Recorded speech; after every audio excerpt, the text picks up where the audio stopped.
शिमला में जिस लड़की से पकड़ा था 1 करोड़ से ज्यादा का अति खतरनाक और जहरीला एलएसडी नशा, उस पर हुआ एक और बहुत बड़ा खुलासा। कुल्लू के जिस होटल में डील हुई थी, पुलिस ने अब उसके मालिक को पकड़ा है। 4 पुलिस वालों ने फर्ज से भटककर इन लोगों को सेफली निकाला था।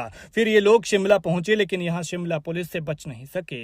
हिमाचल को बर्बाद करने वाले इस पूरे कांड में बाहर के लोगों से ज्यादा तो अपने ही शामिल थे। एक एक कर सबकी पोल खुल रही है। लड़की के साथ उसका पंजाबी साथी पकड़ा गया, फिर मास्टरमाइंड गिरफ्त में आया और फिर 4 पुलिस वाले भी पकड़े गए, जिन्हें इस नशे को पकड़ने की जिम्मेदारी दी गई थी। लेकिन अब शिकंजे में उस होटल का मालिक आया है जिसके होटल में ये डील हुई थी। इस कांड में वो बराबर का भागीदार था। किसी को पता न चले इसलिए इसने सबूत मिटा दिए थे।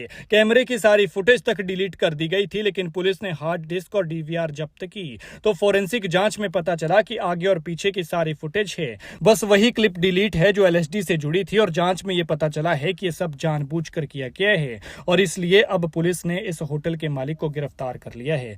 आरोपी का नाम संजीव बताया जा रहा है, जो कुल्लू का रहने वाला था। लेकिन यकीन मानिए, शिमला पुलिस ने यह जहर पकड़ लिया, वरना हिमाचल को तबाह कर देता, क्योंकि शायद ये नशे की हद थी जिस तक हिमाचल पहुंच चुका था। एलएसडी यानी लाइसर्जिक एसिड डाइथाइलमाइड। कुछ लोगों ने तो इसका नाम भी नहीं सुना होगा। इसकी क्वांटिटी सिर्फ 11.5 ग्राम थी, लेकिन कीमत 1 करोड़ से ज्यादा। देखने में यह नशा शायद कुछ भी ना लगे, इसे वही पहचान पाएगा जिसने पहले देखा होगा या फिर इसकी जानकारी रखता होगा। आम आदमी के लिए तो बस ये छोटा सा कागज का टुकड़ा होता है। हिमाचल में शायद इस बार ये पहली बार इस नशे की एंट्री हुई थी। शिमला पुलिस ने 10 मार्च 2026 को पंजाब के मोगा निवासी संदीप शर्मा और सिरमौर की प्रिया शर्मा को इस नशे के साथ गिरफ्तार किया था। दोनों से 562 स्ट्रिप यानी स्टाम्प साइज एलएसडी बरामद की थी। एलएसडी के बारे में आपको आसान भाषा में समझाएं तो हाल ही में आपने धुरंधर फिल्म तो देखी ही होगी। इसमें जब हमजा और पिंदा का सीन चला होता है और पिंदा हमजा को कहता है कि घर की याद नहीं आई तुझे जस्सी,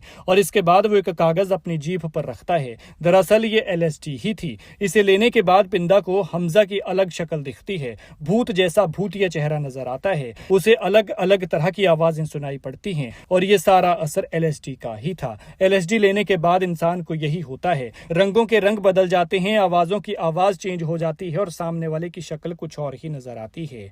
इन लड़का लड़की को पकड़ने के बाद शिमला पुलिस ने जांच की। दोनों से पूछताछ के दौरान मेन सप्लायर नेवियल हैरिसन का नाम आया, जो केरल के कालीकट का रहने वाला है। इसके बाद पुलिस ने 13 मार्च को उसे हरियाणा के गुरुग्राम से गिरफ्तार किया। पुलिस को उम्मीद थी कि मेन सप्लायर से पूछताछ के बाद बड़े खुलासे होंगे, और फिर जो बात सामने आई है उसने पुलिस के भी होश उड़ा दिए। पता चला कि जिन्हें नशे के खिलाफ कार्रवाई के लिए विशेष जिम्मेदारी दी गई थी, उन्हीं एसटीएफ में से 4 कर्मियों की भूमिका संदेह के दायरे में आ गई। इनमें 2 हेड कांस्टेबल और 2 कांस्टेबल शामिल हैं। इन चारों को 19 मार्च को गिरफ्तार कर लिया गया था। लेकिन अब जिस तरह से होटल प्रबंधन की मिलीभगत सामने आई है, उससे पुलिस की जांच का दायरा और बढ़ गया है। पुलिस अब और ड्रग नेटवर्क से जुड़े अन्य लोगों की भूमिका भी खंगाल रही है। जांच एजेंसियां यह पता लगाने में जुटी है कि आखिर यह नेटवर्क कितने राज्यों तक फैला हुआ है, क्योंकि यह नशा नहीं, जहर है जो जीवन को सीधा शमशान की तरफ ले जाता है।